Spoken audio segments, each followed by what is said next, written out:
Anong mensahe ang kailangang marinig ng mga Pisces mula sa July 16 to 31, 2024? Bi-weekly reading nga pala to. Pwedeng nangyayari na o mangyayari pa lang. Kung hindi man mag-resonate sa inyo itong reading na gagawin ko, baka mag-resonate sa someone na kakilala nyo. So, pwedeng mag-resonate to sa person nyo mismo, magulang, anak, kapatid, kaibigan, kapitbahay, katrabaho, etc. Halo-halo na actually.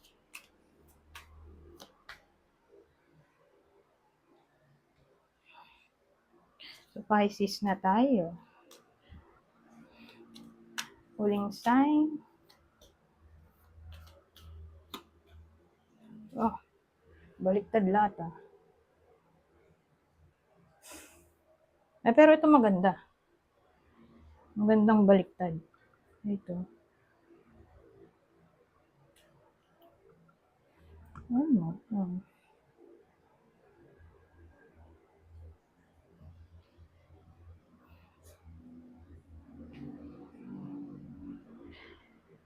So, ang dating sa akin, may improvement daw eh.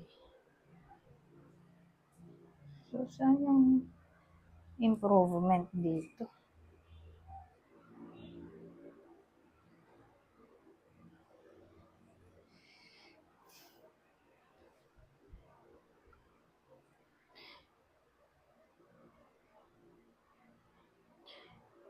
Tungkol siguro sa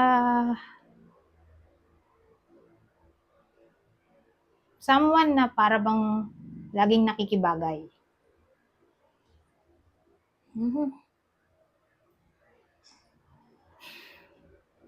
So, yung parang people pleaser yung isa dito sa kwento na to.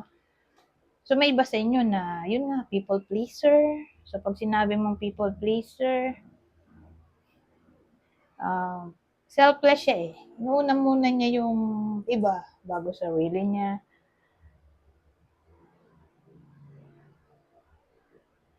Kung baga hindi naman masama yun, kaya lang ang problema, parang nawalan siya ng identity.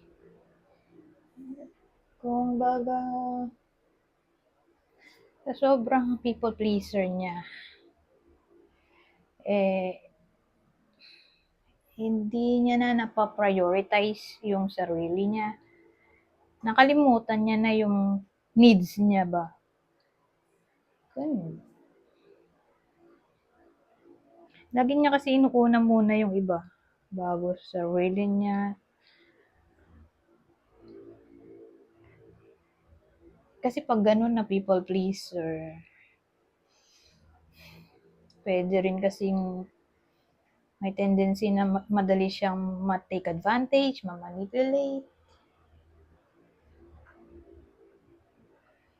Siguro na-realize niya na dito yun, kaya may improvement. Na i-prioritize ang sarili. Kaya, eto, magte-take risk siya na i-prioritize ang sarili.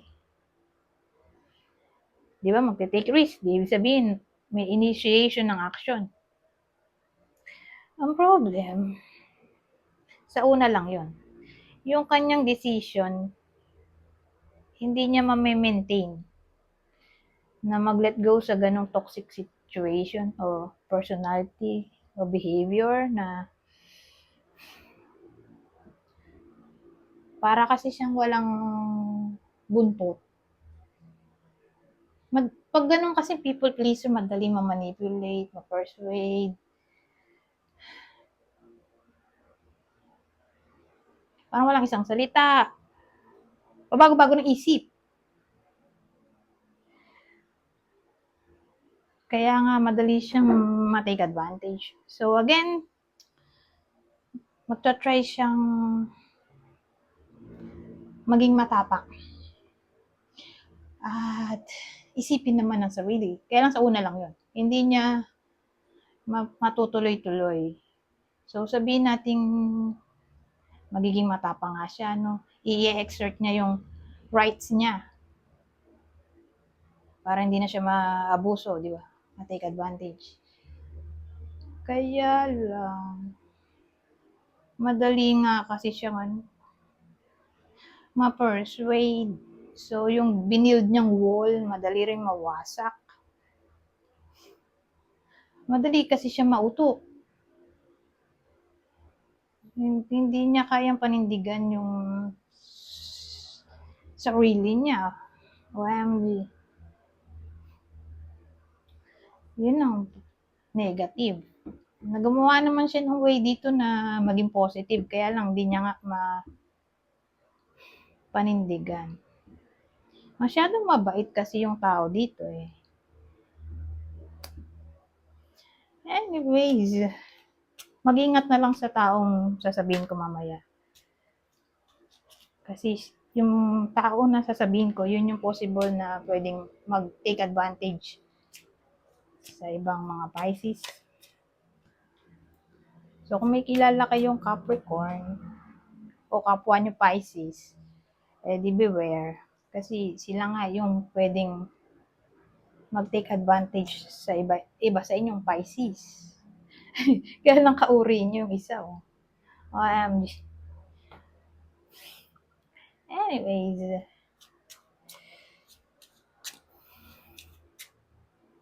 punta tayo dito. Oh.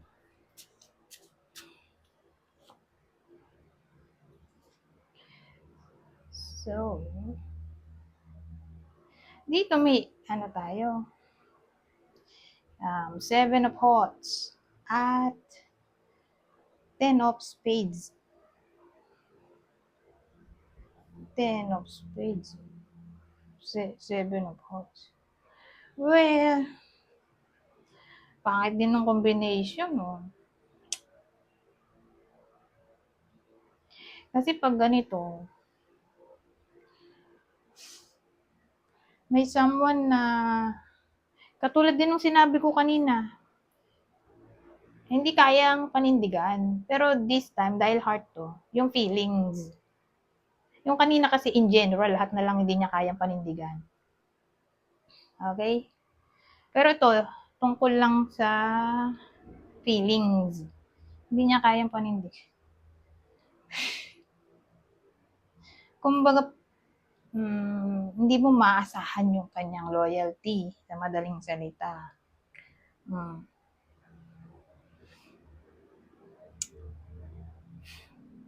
So, pag ganun, ang mangyayari, kakabahan yung iba. Hindi makakatulog, lagi nag-iisip. Whether nangyayari na to o mangyayari pa lang, pero kung nangyayari na, hindi ganun pa rin. Yung stress ba, anxiety, depression, naandun pa rin hanggang katapusan ng buwan. July 16 to 31. Andun pa rin yung laging kinakabahan, baka maagaw yung partner niya, o baka nagloloko na naman yung partner. Hindi tiwala. May tao dito, hindi tiwala dun sa karelasyon niya. Whether kayo to o yung puso niyo.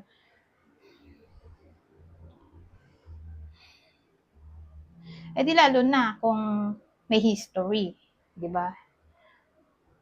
May history na nanlandi na ng iba o naagaw na talaga o nag-cheat na before.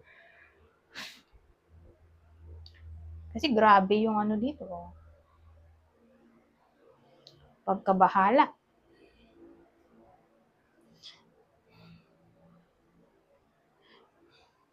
Actually, pwede nga rin to sa hindi pa nangyayari. Diyos ko. Parating pa lang.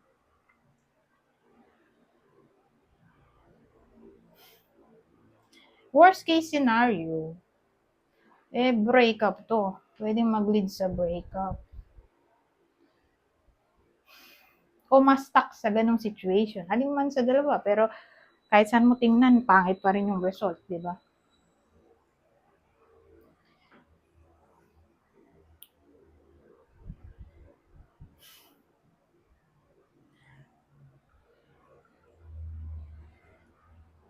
Kasi ito, may someone na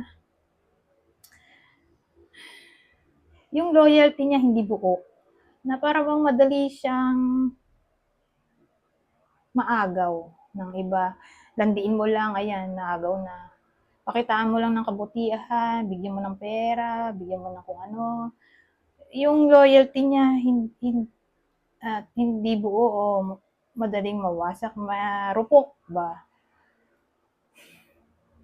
Ito, ano kasi to? Lahat na ng misfortune nandito na. Actually, pwede nga rin tong stealing card ng theft.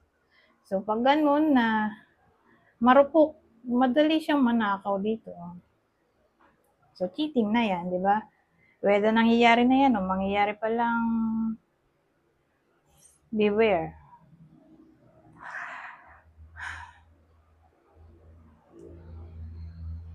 Anyways, kung nangyayari na, sino yung possible person sa kwento na to? Person ng Pisces. Kasi kung nangyayari na nga, either ganun pa rin yung situation na nangangamba yung iba sa inyo sa loyalty ng partner o diretso o hiwalayan na. Isa sa fire sign, Aries, Leo, Sagittarius. Aries. Umulit yung Aries, di particular Aries, yung zodiac sign. O mas mataas percent kung Aries. Ngayon, kung hindi pa nangyayari at maaagaw pa lang, bakuran nyo na yung teritoryo nyo. Okay? Be prepared. Prevention is better than cure, sabi nga nila. Ito yung possible partner na pwedeng maagaw, OMG. Partner ng Pisces. Scorpio. Sagittarius. Ngayon, punta tayo dito. Ito mga bulaklak, pero maganda naman itsura niya. Don't worry. Oy, love. Oh.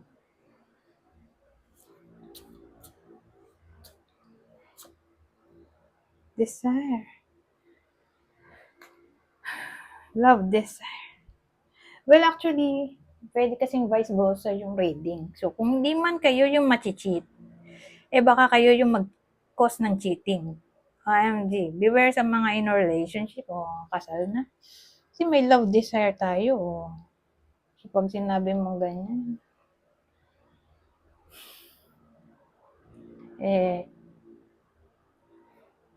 baka nga mag-lead sa cheating.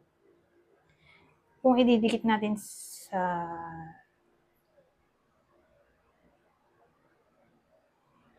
dalawang to. Okay? Kasi dun sa tarot, wala naman sinabing cheating. Ano lang, sinabi ko dun, uto-uto. Madaling mautok. Dito, yung uto-uto in general, ito naman, uto-uto sa pag-ibig ito.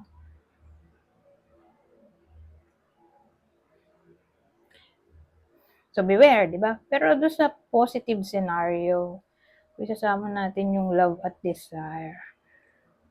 Tingin ko mangingibabaw pa rin ang love. Okay? Kung may cheating na nangyayari. O magkakaroon pa lang ng cheating. Tingin ko mape-prevent naman na maghiwalay. Dito, 10 of swords, 10 of spades kasi yan eh. Kaya nga sabi ko kanina, baka na mag-lead na nga sa separation, pero pwede rin hindi. So, case to case basis. Kasi kung hindi naman nabago yung sitwasyon, di ba? Dito lang. Nandun pa rin yung worriness na stuck sa ganun. Kung ito lang. So again, pwede na ma-stuck sa ganun. O diretso hiwalayan. Pero dahil lumabas na to, tingin ko hindi siya magli-lead sa hiwalayan. Para siyang game changer to. O sabihin natin mag-lead na nga sa hiwalayan. Pero tingin ko mangingibabaw pa rin ang love at pipiliin pa rin ng iba sa inyo yung original. Okay? Kung yung iba sa inyo mismo yung nag-cheat, pipiliin nyo pa rin yung original. Sabihin naman natin yung partner nyo yung nag-cheat, di pipiliin pa rin nila kayo. Okay? Kung mag-break man dito. Pero kung hindi yun naman mag-break, di ba, magwo-worry ng magwo-worry. Pero bandang katapusan ng July, mangingibabaw pa rin ng love dito. So, sabihin natin, magkakaroon ng improvement. Okay? Improvement in a way na magsisimula ng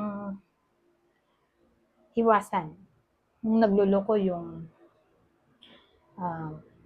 third party.